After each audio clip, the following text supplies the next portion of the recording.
आप देख रहे हैं इंडिया टाउन न्यूज, भारत की बात। नमस्कार, आप देख रहे हैं इंडिया टाउन न्यूज और मैं हूं आपके साथ दिवाकर। आइए बात करते हैं जम्मू कश्मीर विधानसभा चुनाव की। बता दें कि जम्मू कश्मीर विधानसभा चुनाव में कांग्रेस और नेशनल कॉन्फ्रेंस ने गठबंधन का फैसला किया है, जिसके बाद अब दोनों पार्टियों के बीच सीट शेयरिंग का फॉर्मूला भी तय हो चुका है। वहीं सीट शेयरिंग के फॉर्मूला तय होने के बाद कांग्रेस ने जम्मू कश्मीर विधानसभा चुनाव के पहले फेज के लिए 9 उम्मीदवारों के नाम का ऐलान कर दिया है। वहीं नेशनल कॉन्फ्रेंस ने भी 18 उम्मीदवारों की लिस्ट जारी कर दी है। दोनों पार्टियों ने कितने सीटों पर चुनाव लड़ेगी, आइए आपको विस्तार से बताते हैं।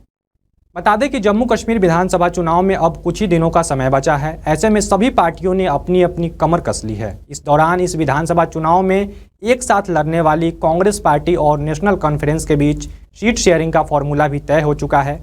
बता दें कि कांग्रेस महासचिव केसी वेणुगोपाल, सलमान खुर्शीद और कांग्रेस प्रदेश अध्यक्ष हामिद कर्रा ने सोमवार को श्रीनगर में नेशनल कॉन्फ्रेंस के सुप्रीमो फारूक अब्दुल्ला के घर जाकर उनसे मुलाकात की। दोनों पार्टियों के नेताओं के बीच घंटों चली मीटिंग के बाद सीट शेयरिंग पर बात बनी, जिसके बाद ये तय किया गया कि जम्मू कश्मीर की 90 विधानसभा सीटों में से 51 सीटों पर नेशनल कॉन्फ्रेंस चुनाव लड़ेगी, जबकि 32 सीटों पर कांग्रेस चुनाव लड़ेगी, जबकि 5 सीट फ्रेंडली फाइट होगी। वहीं CPIM और पैंथर्स पार्टी को भी एक सीट मिली है। फारूक साहब ने और वेणुगोपाल जी ने बताया कि ये अलायंस स्टिच करने के पीछे इसका स्पिरिट क्या है, और जो हम लोगों ने आपस में अंडरस्टैंडिंग की है बहुत ही कॉर्डियल एटमॉस्फेयर में हुई।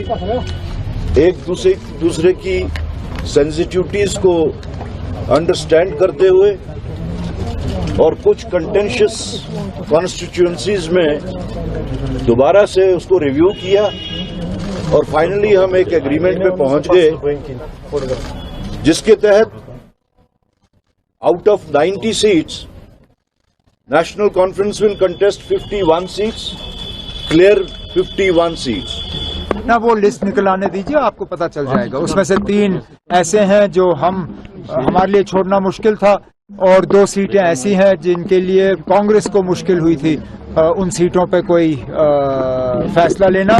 तो इन पे हमने तय किया कि इन पे हम दोनों पार्टियां जो हैं अपने उम्मीदवार खड़े करेंगे।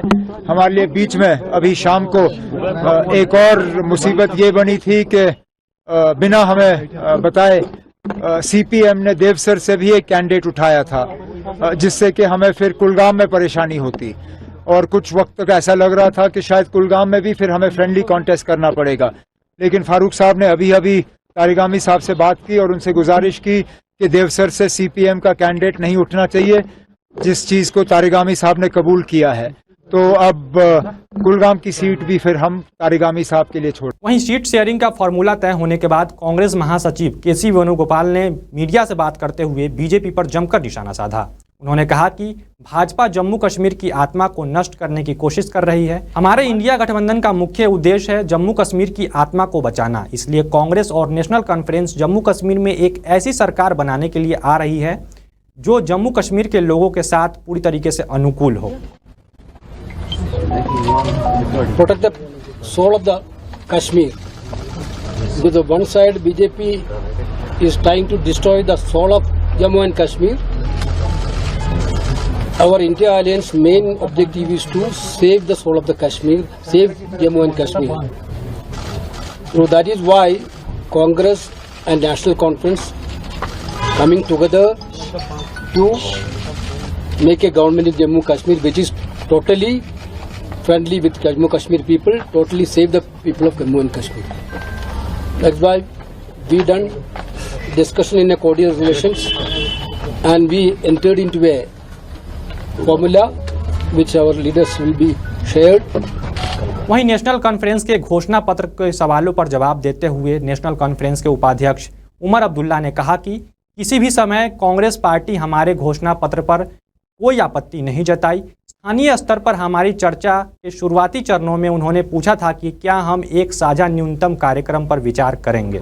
Let me be categorical. At no point in time did the Congress party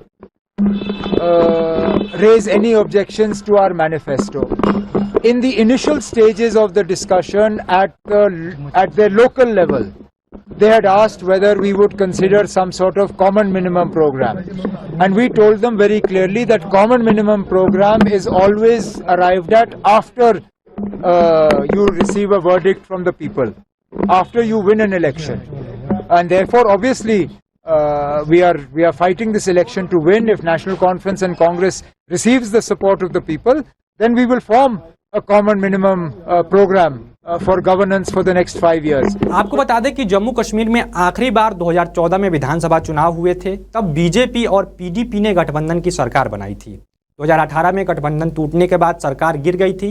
इसके बाद राज्य में 6 महीने तक राज्यपाल शासन रहा और इसके बाद राष्ट्रपति शासन लागू हुआ।